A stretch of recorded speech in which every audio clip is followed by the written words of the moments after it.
Hi, my name is Kevin Mack. I'm the head instructor of Krav Maga Nation with schools in Philadelphia, Pennsylvania, and Bucks County, Pennsylvania.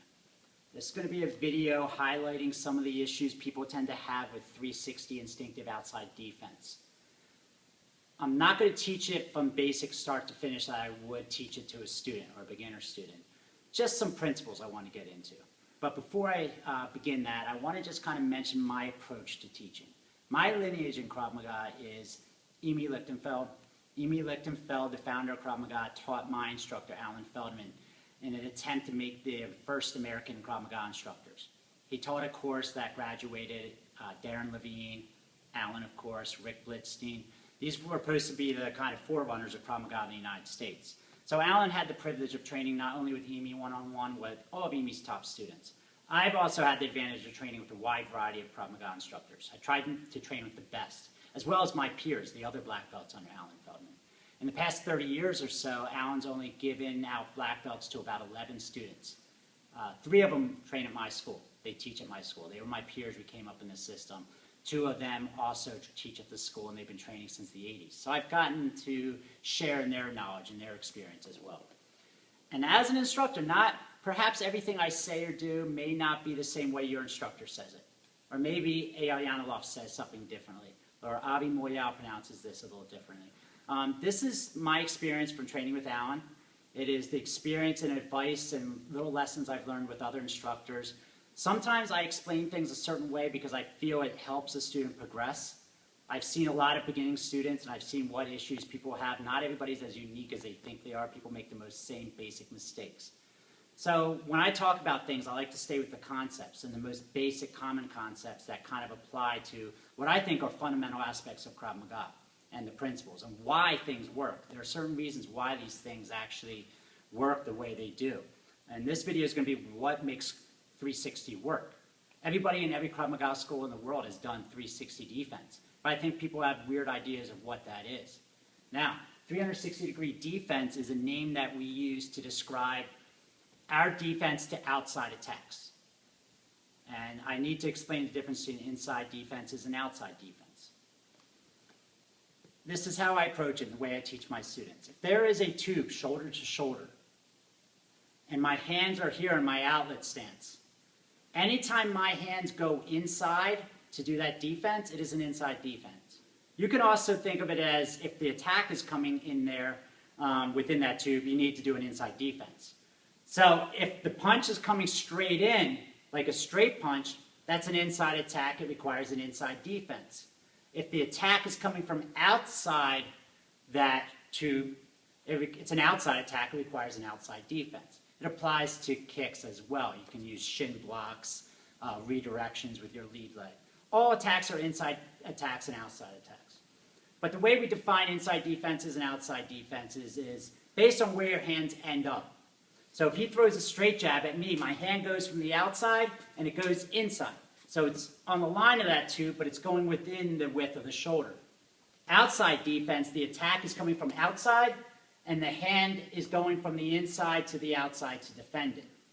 So that's an outside defense. So anytime these attacks are coming from outside the width of the shoulder, that requires an outside defense. And that's why we use 360-degree outside defense. We have other outside defenses too, though, as rotational defenses and inside defenses like rotational defense. And but 360 is said to be instinctive. And people have a lot of issues with that because people think, if it's supposed to be instinctive and based on our natural instincts, why do I have such trouble learning it? The reason why we learn and why we say it's instinctive is it's based off of this. Imi realized that if somebody does this, your hands go up. If you walk outside into a spider web, your hands go up. So we take this reactive, weak position and we turn it into a dynamic, attacking and defending position. It's called 360 because it comes from the outside attacks, but it has you covered in a 360-degree circumference. It is meant to defend hand attacks. Overhand stab is number 1 defense. Underhand stab is 7. So it's punch defenses and knife defenses. A lot of the lower versions of 360, 7, 6, 5, tend to be defending knife attacks. 1 tends to be knife attack. 2, 3, 4, they tend to be punch defenses and knife defenses. So you need to know when you can use this and when you can't. It's not the be-all, end-all defense. It covers a lot, but you don't use outside defense 360 for like a machete defense, or perhaps machete, but axe, stick. We have specific defenses for different types of attacks. Now, because my hands are here and they're going out, I need to rotate out. So a lot of people, a lot of beginners will defend these attacks by just bringing their hands up. And it's why I emphasized you have to come outside the width of the shoulder. Because Jeff is coming out, but you see how he stopped. A lot of students do that when they train. They're not hitting full force. If Jeff does that and he blocks, but if he's too soft, my punch comes over. That's why I introduced knife into this early on, because knife doesn't allow you to cheat. So the defense needs to come from inside, outside. The principles of the defense, and John Whitman shot a very good video about this, and I'm kind of cribbing some of his description of it. The principles are defending the attack wrist to wrist as much as possible. So you're defending wrist to wrist as much as possible. Using the blade of your forearm, the strongest part of your grip. It's usually in line with your pinky, so it rotates out. Your elbow is bent, and you're giving forward pressure. You are not defending here at the apex of all its momentum. You're defending here. You're exploding into it. You're meeting it before it generates a lot of power.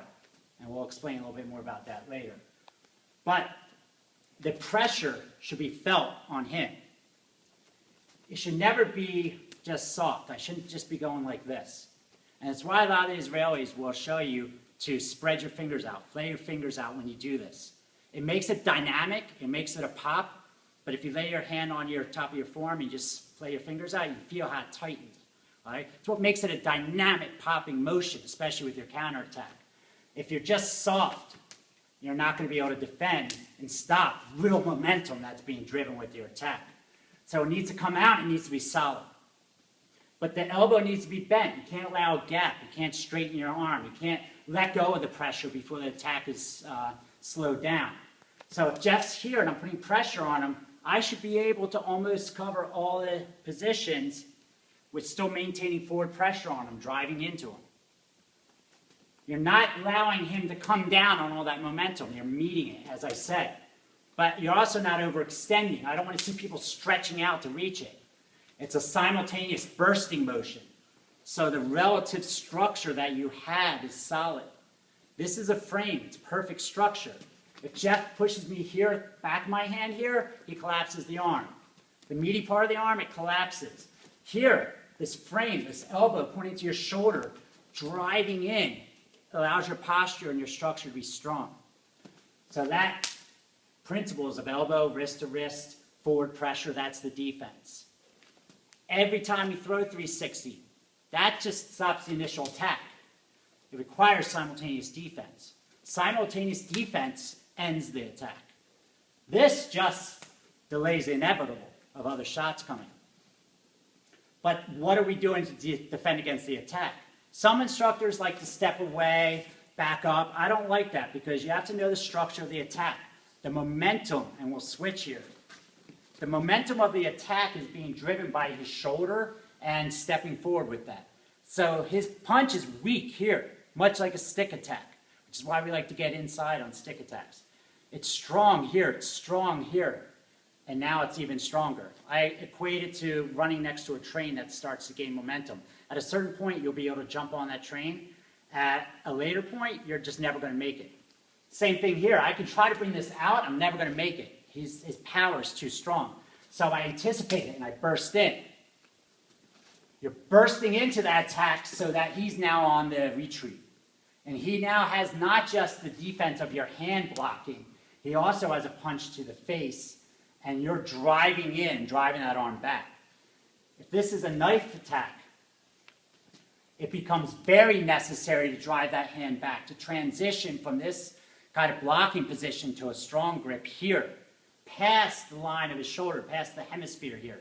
I don't want to control it here, because he can collapse it. His arm is strong here, and I have to deal with the knife. If there's no knife, it's not as necessary. but get in the habit of doing it. So you defend, grab, control, continue attacking, and drive back, framing your forearm into his throat. That's what makes 360 work. 360 doesn't just work because you're bringing your hand out or because you've done this drill. You know, this is just a training exercise. What works are all those component parts working together. The proper structure of your frame and your defense, the simultaneous counterattack, and the bursting in. All right? You want to go into this triangle area. You want to burst in, punch, control, counterattack. But students, instructors, this is something that became clear here. You have to realize what's happening in real life. A lot of students in different Krav Maga schools will do this. They pull the punch, they grab, they clinch, and they attack. But what's happening here? You're punching him in the face. He's now there.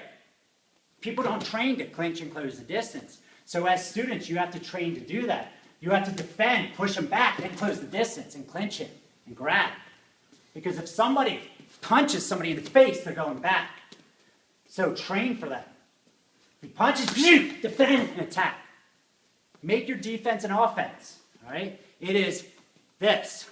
No matter what defense, it's coming in. All 5 fingers splaying out, framing, counterattack at the same time, bursting in at the same time. That's why you have to know, don't use 360 to defend kicks, you know, spinning back. You know, we have outside defense, inside defenses. 360 instinctive defense to outside attacks, punches, knife slashes, stabs. That's why we learn all 7 positions. Nobody's uppercutting you to the groin. This is a knife stab. It's why our butt is pushed back and we're not bending at the knees. It's why my chin's down, my eyes are forward, to keep me from getting stabbed in the skull. Here, you're coming outside the width, you're bringing it out, you're counterattacking, wrist to wrist, blade to the forearm, elbow bend, forward pressure at all times. You know, if you're here, that did not stop the momentum of the attack. And disagree with me or not, I want to negate the power that's being generated. And it's why a smaller guy can take away the power generated by a larger guy. Almost every defense we have in Krav Maga is predicated on getting inside, getting close, stick defense, crashing in, gun defense even, getting out of line of fire but getting inside, you know, kick defenses, inside defense, 360. I am safe here. He is in danger. He needs to worry about this, not me. All right? That's just some of the principles of 360. I didn't get into everything, and perhaps I'll do an entire 360 basic video. But I wanted to see, these are the common mistakes, the common questions, the issues people have. You know, and people also like to say, 360 doesn't work because you'll see guys doing this. And then, you know, or the common one you see lots of times is just do a static block. You'll see guys doing this and then slashing and doing that. You know, doing that and counter. You know, yeah, of course you're going to be able to slash and do stuff. But if you punch the guy in the face, you're not really thinking of doing slashes and counterattacks. So you know you're pulling your punch, realize what's happening here. You know, practice is sometimes. Sometimes you can pull your punch here. Sometimes you go over the shoulder, so you get that full extension. Also, sometimes, boom, pop them in the shoulder. You should be doing all 3. You know, this allows you to be on target. This allows you to get the full extension of your punch, and this lets you see what's going to happen and allows you to have to close the distance again. So that's it. If you have any questions, feel free to email me through our website, which is philadelphiakravmaga.com. We will have a new website soon called kravmaganation.net, which will be a WordPress-based site. It'll be very interactive with videos, questions, pictures. We also have a Facebook page for both our schools, Krav Maga Nation, also Bucks County Krav Maga in Warminster, Pennsylvania. Get in touch with us, get on our mailing list. We have a lot of cool seminars coming up, a lot of new products, some DVDs, 2 apps, and a couple books. So get in touch, ask me any questions you may have, give me suggestions for future videos, common issues you may have. But remember, we're a teaching school, a teaching organization. Just come out, train with us, learn, and have fun. And I hope I've helped your Krav Maga develop just a little bit better. I love variety and differences. Let me know how your instructor teaches it, and we'll share knowledge. Thanks.